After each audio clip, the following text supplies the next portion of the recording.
Describe the various types of teams. Types of teams. The following are the various types of teams. Number 1. Permanent teams. Number 2. Temporary teams. Number 3. Task force. Number 4. Committee. Number 5.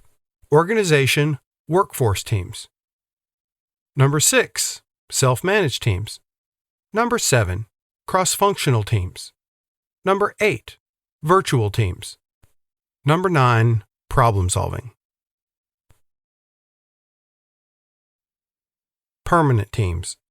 These teams perform on a permanent basis and are not dissolved once the task is accomplished. Such teams are called permanent teams. Work or no work, the human resources team, operation team, administration team always function effectively throughout the year and hence are permanent teams. Temporary teams.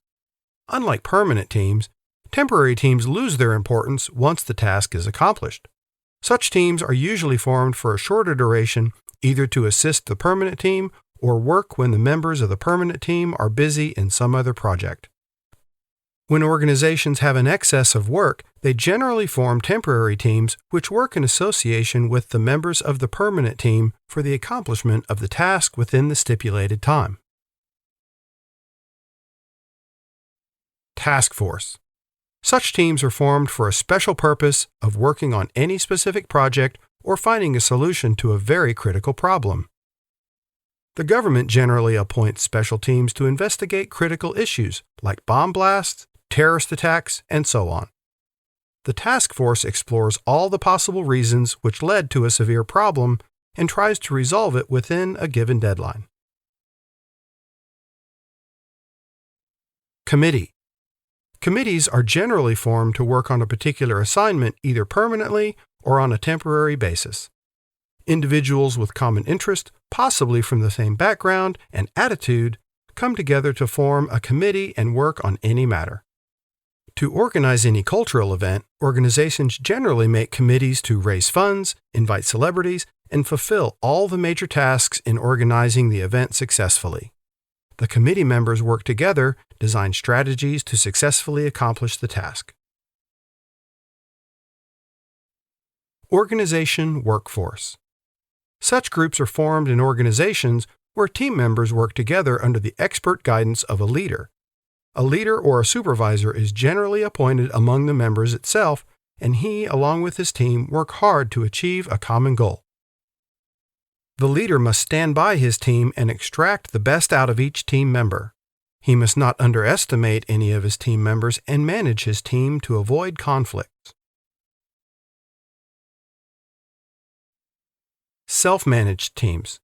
Self-managed teams consist of individuals who work together for a common purpose, but without the supervision of any leader. Here, every individual is accountable for his individual performance. The team members of self-managed teams must respect each other and should never lose focus of their target. No leader is appointed, and the team members have to take their own responsibility.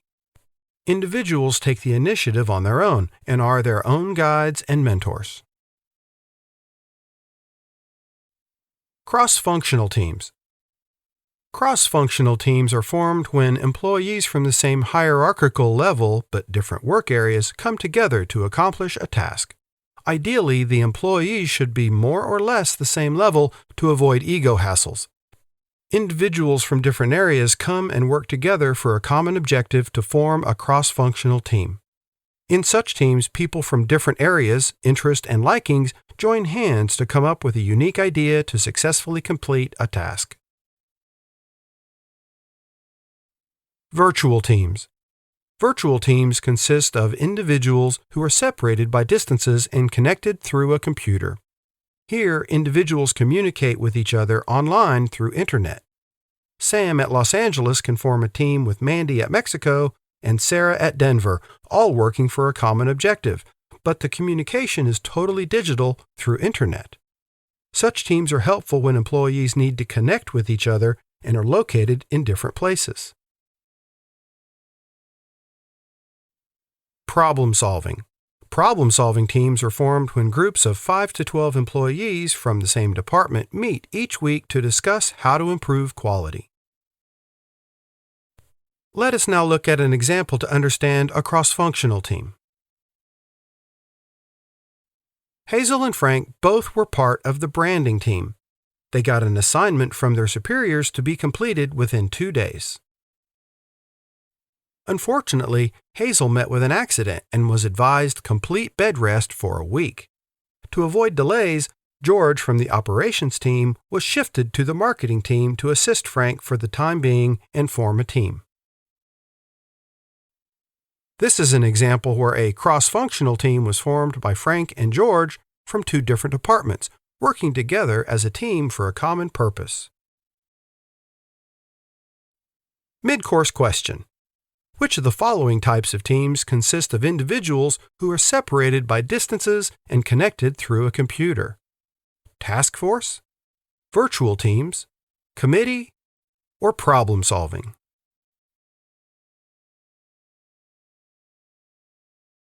Roles in a team. The following are the various roles and responsibilities that are observed in a team. Number 1.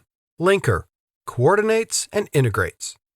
Number 2. Creator, initiates creative ideas. Number 3. Promoter, champions the ideas once they are initiated. Number 4. Assessor, offers insightful analysis of options. Number 5. Organizer, provides structure.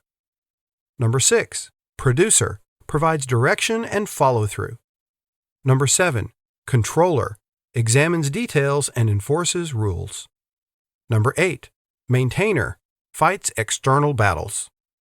Number 9. Advisor, encourages the search for more information.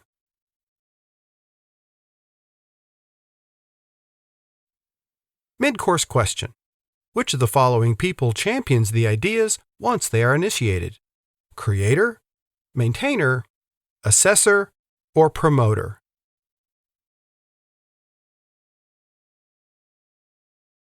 Responsibilities of a team. The following are the various responsibilities that a team has to fulfill as a single cooperative unit. Creating and managing diversity. Tutoring individuals into team players. Quality management. Enhancing performance. Innovation. And motivate. Let's look at each in detail. Creating and managing diversity. Involve. Actively seeks inputs from a variety of backgrounds and cultures in order to develop a broad picture. Fearless environment. Develop an atmosphere which is safe for employees to ask for help. People should not be viewed as weak if they ask for help. Respect. Respect each other's viewpoints and include suggestions if they benefit the team. Take time out. Include people who are different than you in informal meetings such as lunch or coffee breaks. Turning individuals into team players. Selection. Make team skills one of the interpersonal skills in the hiring process. Training. Train employees to become better team players on various aspects, such as communication skills and interpersonal skills. Reward and motivate. Rework the reward system to encourage cooperative efforts rather than individual. Continue to recognize individual contributions while emphasizing the importance of teamwork. Quality management. A team must aim for total quality management by taking into consideration various aspects such as follows. Team size. Is the team small enough to be efficient and effective? Time. Is the team given or allocated enough time to perform the task or accomplish the goal? Authority. Is the team given enough authority to resolve problems or take corrective actions? Support. Does the team have a go-to person or champion to reach to in case they need guidance? Enhancing performance. Performance of each individual in a team can be enhanced by synergy. This is because people working in a group are able to produce greater output than would have been produced if each person had worked separately. Team members should always work with each other to maximize output. Innovation. Team leaders should empower the team and make it accountable for innovation process.